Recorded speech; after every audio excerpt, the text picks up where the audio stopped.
Let us consider this example.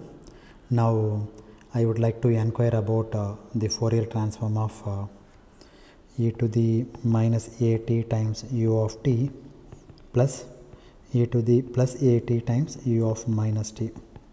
That means the given signal is x of t, which is described by e to the minus at times u of t, and for this signal we know what is the Fourier transform, right? Now we want to find out the Fourier transform of these two guys. If you try to plot, the function looks like this. So this is e to the minus at times u of t, and this one is like this, e to the plus at times u of minus t. Now if you add these two guys, the composite curve can be described analytically like e to the minus a mod of t. Okay, now we would like to find out what is the Fourier transform of this guy. If you take Fourier transform, then what will you get? It is quite straightforward because we know the Fourier transform of this guy. This guy is 1 by a plus j omega. Now this one is this guy is a time reversal of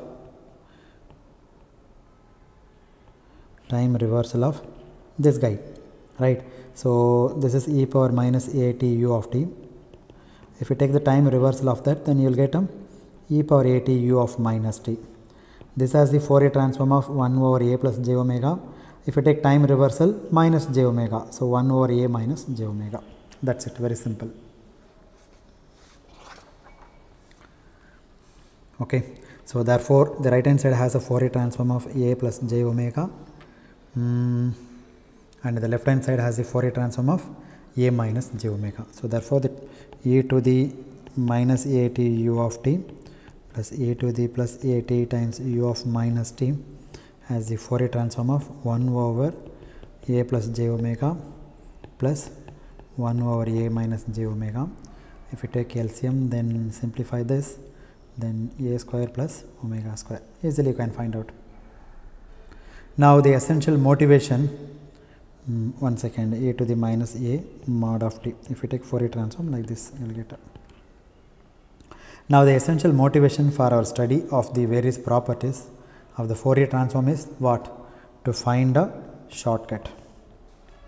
Okay, so no need to start your integration from the scratch.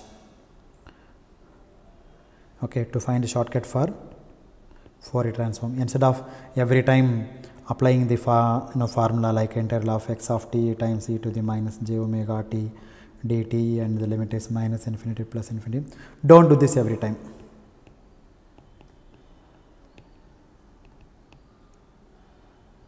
Okay, every time no need to do this. Simply try to apply the formula, apply the properties. Is there any shortcut for that, so that you can arrive the result very easily. So okay, you don't have to do integration in both these directions, like from minus infinity to 0 and again 0 to infinity. Don't do this. Straight away you can get the result using properties of the Fourier transform. That means once you know the property, you would easily deduce the Fourier transform of this e to the minus a mod of t is equal to 2a divided by a square plus omega square. So this is the real motivation for our study of various properties of Fourier transform. Okay, so that we can intelligently obtain the Fourier transforms of certain functions. Okay, so far we have talked about translation in the time domain, reversal in the time domain, differentiation in the time domain. Now let us consider what happens if you scale the function in the time domain. So this is the sixth property, time scaling. So till now we have discussed time translation, frequency translation, differentiation in the time domain, and so on and so forth. Now what we are saying is, if x of t has a Fourier transform x of j omega, then what is the Fourier transform of x of at? This is the next question that we would like to address, where a is real and it is greater than 0, positive. Okay, so the answer is going to be 1 over a x of j omega by a. Let us prove this. The proof is again straightforward. Now integral of x of a t e to the minus j omega t and dt, and the limit is minus infinity to plus infinity. So this is the Fourier transform of x of at, right? Now you substitute at is equal to tau, then dt is equal to d tau by a. When t goes to minus infinity, then tau also goes to minus infinity. When t goes to plus infinity, then tau also goes to plus infinity. Okay. When t becomes minus infinity, x also becomes minus infinity. When t becomes plus infinity, tau also becomes plus infinity. Now what is t? T is equal to tau by a. That's it. You substitute all these values in the above integration. It is straight away very easy. So integral of x of tau e to the minus j omega tau by a, then d tau by a. You take this a outside of the integration because it is constant, 1 over a. Integral of x of tau, simply rearrange this, x of e to the minus j omega over a times tau d tau. Again, what is this? This is the Fourier transform of x of tau, but what is the x of at, and what is the coefficient? Coefficient is x of, if omega alone was there, then you would have written x of j omega, but instead of omega I have a in the denominator, therefore omega by a. Therefore this is 1 over a x of j omega by a. This is the Fourier transform of x of at. Okay, some important aspects in relation to scaling of time function. Okay, so let me illustrate this through some example.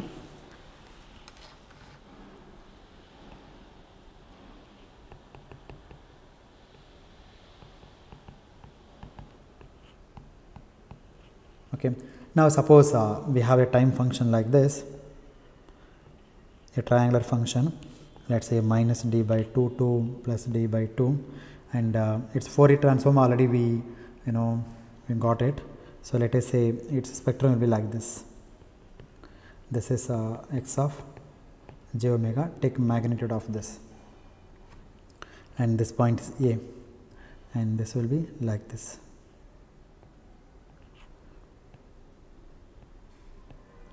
This is a, then this whole range is omega naught. Okay, now let us imagine that let us assume what happens if I compress the time scale. So this is, instead of minus d by 2 to plus d by 2, then you compress it like this.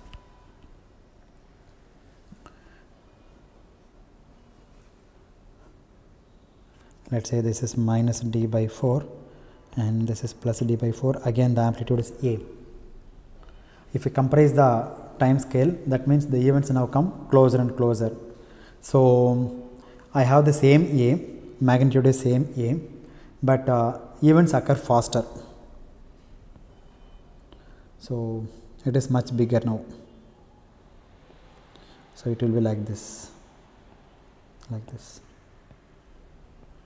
Like this it will be there, or else I'll draw here.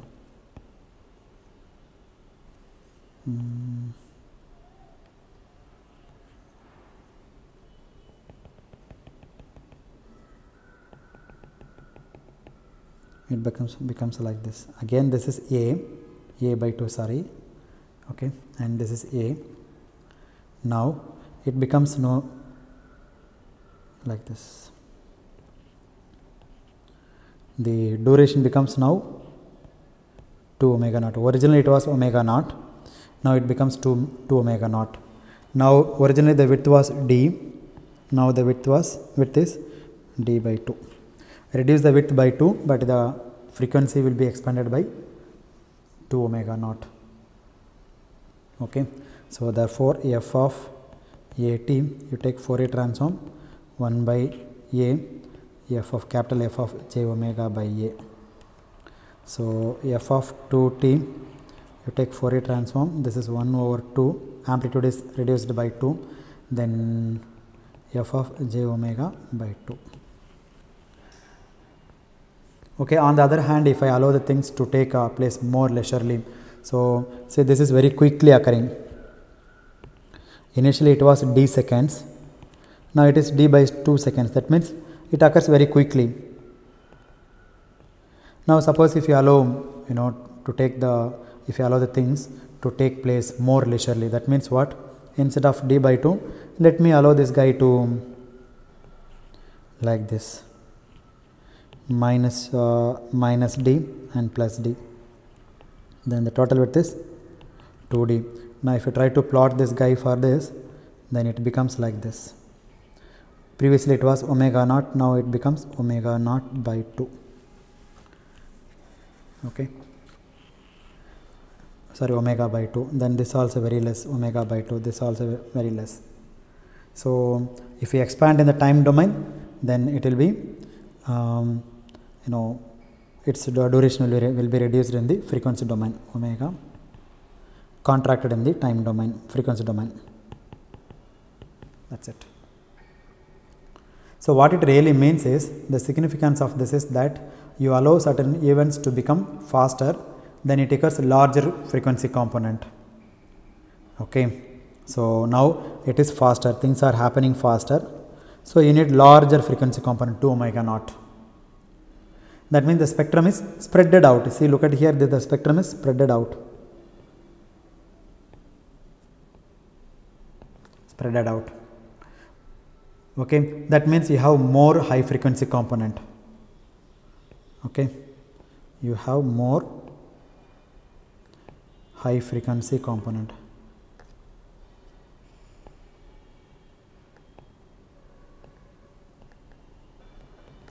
High frequency component. Okay, on the other hand, the same sequence of events take place more leisurely fashion. See, you expand very slowly, happily it is happening. So in that case, that means they have more low frequency terms. See, it is compressed, it has more low frequency terms, more low frequency components. Okay, this more low frequency components come into the picture, and amplitude also goes up. Now it becomes 2a. See, originally it was a, now here the amplitude is a over 2, and here it becomes 2a, because f of, let's say, 0.5 t, then you take Fourier transform 1 by 0.5 times f of j omega by 0.5, then what happens? This is 1 by 0.5 is 2 times, so the amplitude is scaled up by 2 times, f of j times 2 omega. Frequency will be compressed in the reverse direction.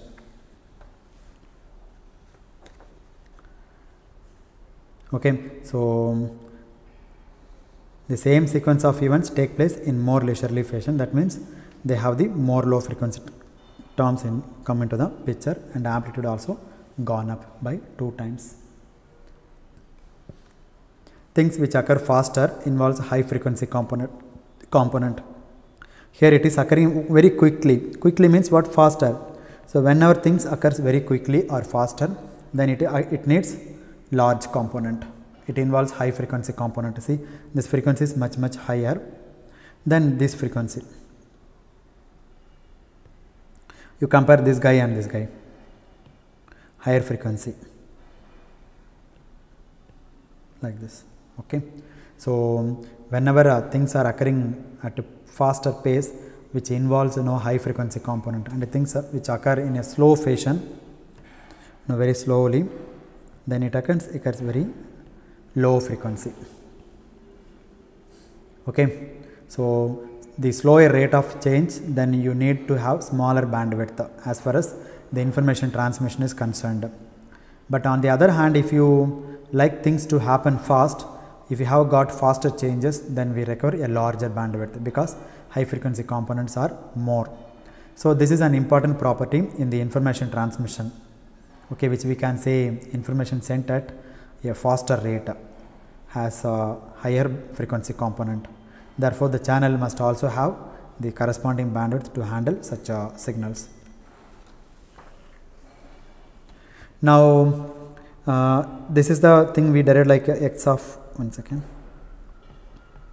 x of t, you take Fourier transform, you'll get a x of j omega, then x of a t, if you take Fourier transform, then this is a 1 over a, x of j omega by a. We assumed a is greater than 0 and a is real. Now the second case, what happens if a is less than 0, negative, a is again real, and negative, a is less than 0 means what? Negative values. Till now we assumed a is positive value. If a is negative, then what will happen? One can easily show that f of a t is equal to 1 over mod of a times x of j omega over a. Okay, so you put a mod of a, that's it. So all it means is magnitude of a comes into the picture rather than the actual value of a. So this result, this result can be easily derived on the same basis whatever we have done now.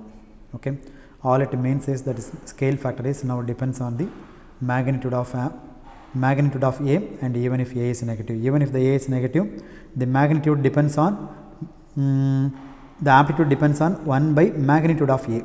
See, this is the amplitude, and the amplitude of x of j omega by a, and this amplitude depends on 1 over mod of a, that's it. Okay, so let me stop at this point. In the next lecture we will continue from this point onwards.